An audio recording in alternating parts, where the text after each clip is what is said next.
Well, it's morel mushroom hunting season here in the Quad City area. These are expensive, yet elusive mushrooms aren't easy to find. But News 8's Emma Bucher went out into the woods to give us a shot with a local expert who's sharing the tips and tricks for the mushroom hunt. All right, so we're here in Scott County Park because this is where morel experts say we've got some great conditions right now for mushroom hunting. We've got plenty of the right types of trees. It just rained, got some damp valleys to check out. So let's get hunting. So this would probably be a good spot to look. Meet Nathan Kearns. He's our mushroom guy. Gotta be around here somewhere. His fascination started early. Started in my school library, but it didn't really evolve until I discovered all these great parks. Scott County Park being one of the first I ever discovered. Now he's chasing morels. They are the first mushrooms to really pop up during the year, most desirable.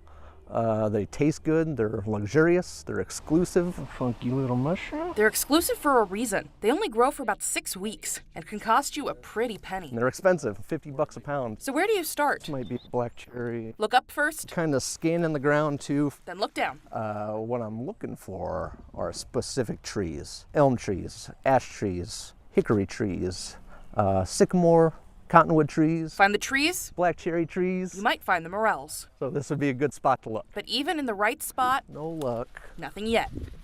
This is a good sign right here. We found our searching spot. Damp ground, dead trees. There's some mayaples, that's a good sign. That's a clue. They share very similar soil preferences. Morels and mayapples like sandy soil and wet, warm weather. You want temperatures that are about 53, 55 degrees before you actually go out looking for them.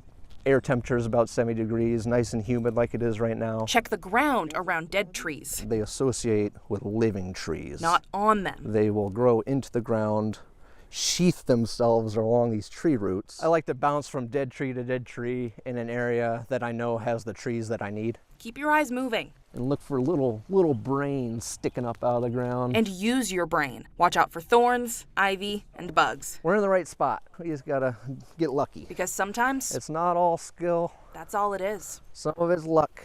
All right, so this is the second year in a row of me trying to find some morel mushrooms and unfortunately failing. But hey, he said when this bout of storms that we're seeing is over, we should have even more perfect conditions to keep going hunting. Plus, we're still in the beginning of the season still, so there is still a few weeks to get out, brave the woods, and see if you could find any of these morel mushrooms. And I might find myself back out here again soon, but for now, I'm gonna go take the twigs out of my hair.